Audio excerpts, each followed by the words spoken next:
এরপর প্রিয় শিক্ষার্থী বন্ধুরা, আলোচনার আরেকটি বিষয় হলো মাতৃ গাছ নির্বাচন।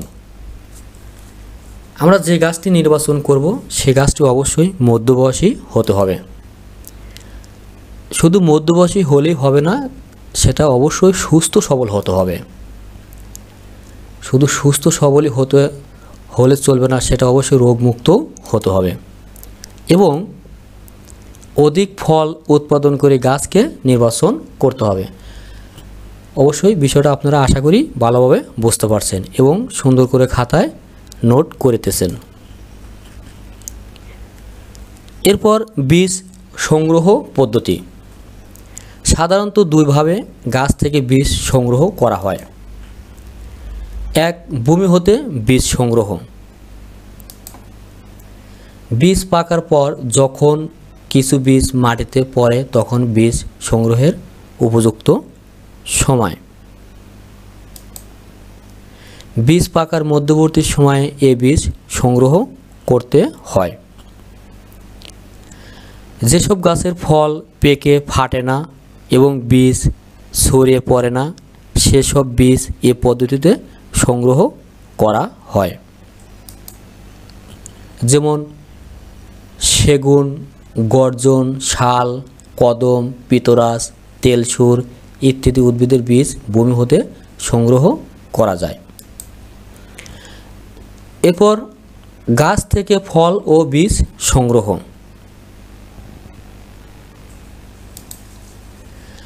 ছোট ছোট বীজ যা মাটিতে পড়লে অনেক দূর পর্যন্ত ছড়িয়ে যায়, ফলে মাটি হতে সরাসরি সংগ্রহ করা সম্ভব হয় না।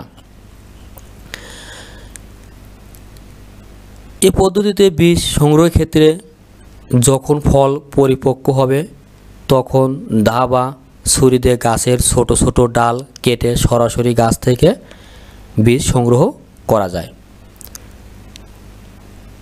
সেসব বীজ নিম্নের পদ্ধতিতে সংগ্রহ করা যায়। যেমন পট জাতীয়, বাবলা, করাই। এরপর ক্যাপসিউল, মেহগনি, চম্পা, কোন, পাইন। গাছ থেকে ফল ও বীজ সংগ্রহের পর রোদে শুকোতে হবে। এরপর পট, ক্যাপসুল বা কোন ফাটিয়ে বীজ পৃথক করতে হবে। এগুলো দেখতে এরকম। আশা করছি প্রিয় শিক্ষার্থী বন্ধুরা বিষয়টা বুঝতে পারছেন।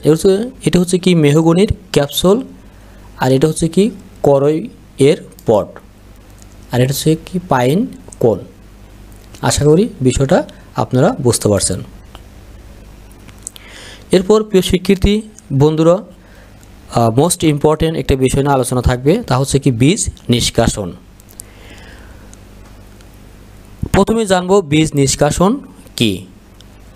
ফল সংগ্রহ করার পর বীজগুলোকে শ্বাস, আবর্জনা, খোসা ইত্যাদি থেকে পৃথক করাই হলো বীজ নিষ্কাশন। বীজ নিষ্কাশনের পদ্ধতি প্রধানত তিনটি। এক, বাছাই পদ্ধতি। যেসব গাছের অঙ্কুরোদ্গমকাল সংক্ষিপ্ত, অর্থাৎ 4 থেকে 7 দিন, এসব ক্ষেত্রে বাছাই পদ্ধতি ব্যবহার করা হয়।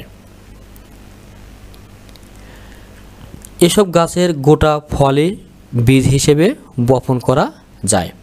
যেমন উদাহরণ দিলে আপনারা বিষয়টা আশা করি বুঝতে পারবেন। নারিকেল, সেগুন, গর্জন ও শাল বীজ। এরপর শুকনো পদ্ধতি।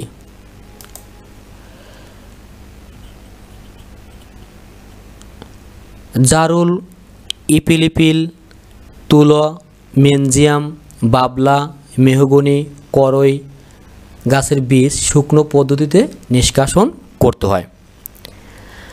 গাছ থেকে ফল পেড়ে ভালো করে রোদে শুকোতে হয়। ফল ফেটে যখন বীজ বেরিয়ে আসে তখন মাড়াই করে বীজ নিষ্কাশন করা হয়। সর্বশেষ 3, পচন পদ্ধতি। এ পদ্ধতিতে ফল পানিতে পচানোর পর বীজ বের করা হয়, তারপর বাতাসে শুকোতে হয়। উদাহরণ আম, কাঁঠাল, তেঁতুল ও পেয়ারা ইত্যাদি। এরপর আসি প্রিয় শিক্ষার্থীবৃন্দ, নার্সারি জায়গার পরিমাণ নির্ণয়। পলিব্যাগের আকার প্রতি বর্গমিটার চারার সংখ্যা। পলিব্যাগের আকার যদি 15 সেমি ইন্টু 10 সেমি হয়, তাহলে প্রতি বর্গমিটারে চারার সংখ্যা হবে 65টি। পলিব্যাগের আকার যদি 18 সেমি ইন্টু 15 সেমি হয়, তাহলে প্রতি বর্গমিটারে চারার সংখ্যা হবে 45টি। প্রিয় শিক্ষার্থী বন্ধুরা, পলিব্যাগের আকার যদি 25 সেমি ইন্টু 10 সেমি হয়, তাহলে প্রতি বর্গমিটারে চারার সংখ্যা হবে মাত্র 26টি। সিড বেডে চারা হতে চারার দূরত্ব 5 সেমি ইন্টু 5 সেমি যদি চারা হতে চারার দূরত্ব হয়, তাহলে প্রতি বর্গমিটারে চারার সংখ্যা হবে 400টি। এরপর 18 সেমি ইন্টু 12 সেমি যদি হয়, তাহলে চারার সংখ্যা হবে প্রতি বর্গমিটারে 200টি। এরপর 25 সেমি ইন্টু যদি 15 সেমি হয়, তাহলে প্রতি বর্গমিটার চারা হবে 100টি। আশা করি বিষয়টি বুঝতে পারছেন। প্রিয় শিক্ষার্থীবৃন্দ, আশা করি যে বিষয়গুলো নিয়ে আলোচনা করা হয়েছে আপনারা সুন্দরভাবে ভালোভাবে বুঝতে পেরেছেন। এখন আশা করি আপনারা আমার মূল্যায়নের জন্য প্রস্তুতি নিয়েছেন এবং বিষয়গুলো আপনার খাতায় নোট করছেন। এখন আপনাদের জন্য থাকবে মূল্যায়ন। আজকের মূল্যায়ন হিসেবে থাকবে মাত্র 4টি বহু নির্বাচনী প্রশ্ন। আশা করি আপনারা উত্তরগুলো ঝটপট খাতায় লিখবেন এবং উত্তরগুলো সঠিক হয়েছে কিনা আমি কিন্তু সাথে সাথেই উত্তরটি আপনাদেরকে জানিয়ে দেব। প্রিয় শিক্ষার্থীবৃন্দ, প্রথমে আপনাদের জন্য যে প্রশ্নটি আছে, একটি দেশের প্রাকৃতিক ভারসাম্য রক্ষায় দেশের মোট আয়তনের তুলনায় শতকরা কত ভাগ বনভূমি থাকা দরকার? এই বিষয়টা কিন্তু প্রিয় শিক্ষার্থীবৃন্দ আমি কিন্তু আজকের ক্লাসে আলোচনা করেছি। আশা করছি আপনারা উত্তরটি অবশ্যই করতে পারবেন। তো দেখি আজকের এই বহু নির্বাচনের জন্য কী কী অপশন আপনাদের জন্য রাখা হয়েছে। প্রথম অপশন আছে কি 10 ভাগ, দ্বিতীয় অপশন 15 ভাগ, তৃতীয় অপশন 20 ভাগ এবং সর্বশেষ অপশন 25 ভাগ। আশা করছি প্রিয় শিক্ষার্থীবৃন্দ আপনারা এই 4টি অপশনের মধ্যে সঠিক কোনটা হবে অবশ্যই আপনারা খাতায় নোট করেছেন। কি আশা করি বিষয়টা আপনারা অবশ্যই বুঝতে পারছেন। তাহলে এখানকার মধ্যে সঠিক কোনটা হবে? গুড, 25, শতকরা 25 ভাগ বনভূমি থাকা দরকার। ধন্যবাদ যারা আনসার করতে পারছেন। এরপর দেখি 2 নম্বর বহু নির্বাচনীটি আপনাদের জন্য কি রাখা হয়েছে। 2 নম্বর বহু নির্বাচনী হিসেবে আপনাদের জন্য রাখা হয়েছে আমাদের দেশে পাহাড়ি বনের মোট আয়তন কত? প্রিয় শিক্ষার্থী বন্ধুরা আপনারা অবশ্যই বুঝতে পারছেন এই বিষয়টাও কিন্তু আমি আজকের আলোচনায় করেছি এবং আপনারা অবশ্যই সেই বিষয়টি খাতায় সুন্দর করে নোট করছেন। আশা করি এখন আপনারা প্রশ্নটির উত্তর করতে পারবেন।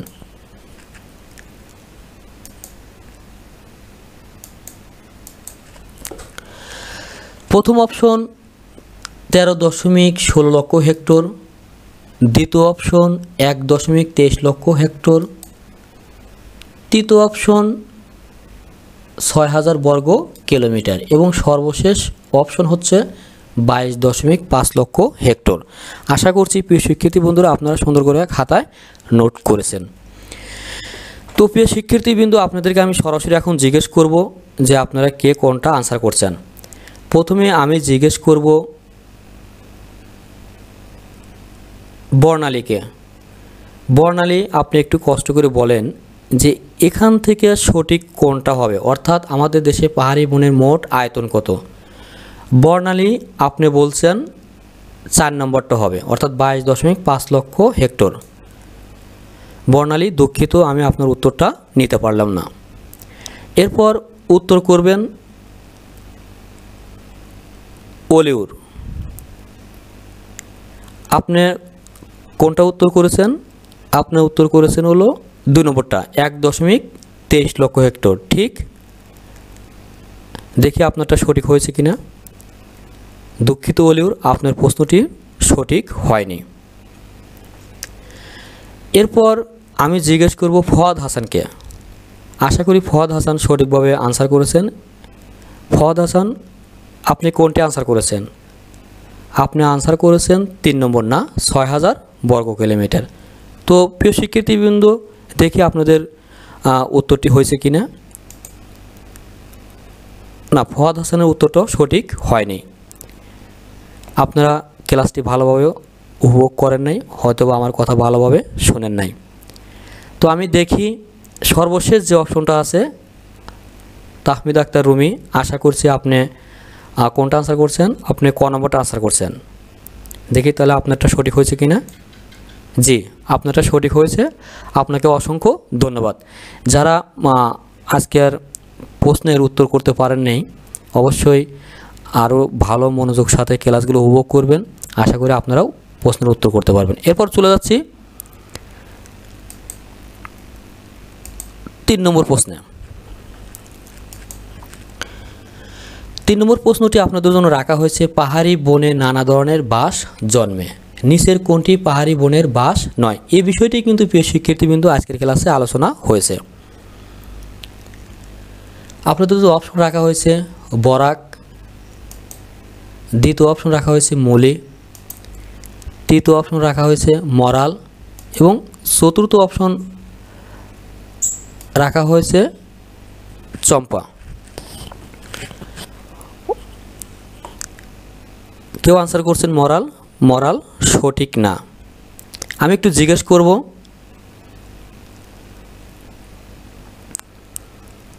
শাপলাকে জিজ্ঞেস করব যে শাপলা আপনি কোনটি আনসার করেছেন। আশা করি শাপলার উত্তরটি অবশ্যই সঠিক হবে। শাপলা আনসার করছেন মলি। দুঃখিত শাপলা, আপনার উত্তরটি সঠিক হয়নি।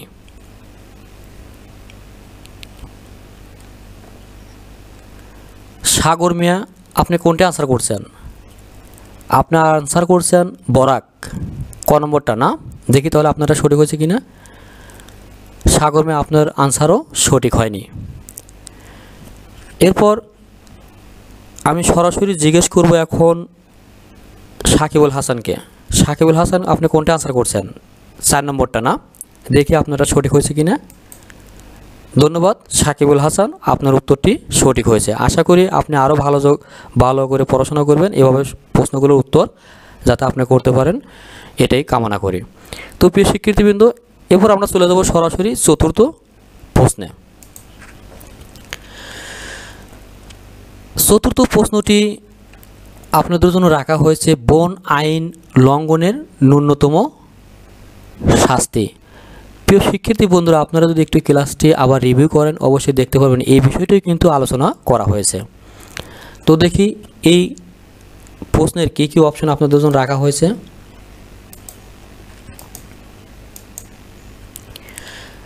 ক নম্বরে রাখা হয়েছে 6 মাস জেল সহ 5000 টাকা জরিমানা। আপনারা উত্তরগুলো জটপট খাতায় নোট করেন। এবার 2 নম্বর অপশন রাখা হয়েছে কি 5 বছর জেল প্লাস 500 টাকা জরিমানা। 3 নম্বর উত্তর রাখা হয়েছে কি 6 মাস জেল প্লাস 500 টাকা জরিমানা। এবং 4 নম্বর অপশন রাখা হয়েছে কি 2 বছর জেল প্লাস 2000 টাকা জরিমানা। আশা করছি আপনারা সুন্দরভাবে সঠিক উত্তরটা খাতায় লিখেছেন। এখন আমি সরাসরি আপনাদেরকে জিজ্ঞেস করব কে কোনটা আনসার করেছেন। আমি প্রথমে জিজ্ঞেস করব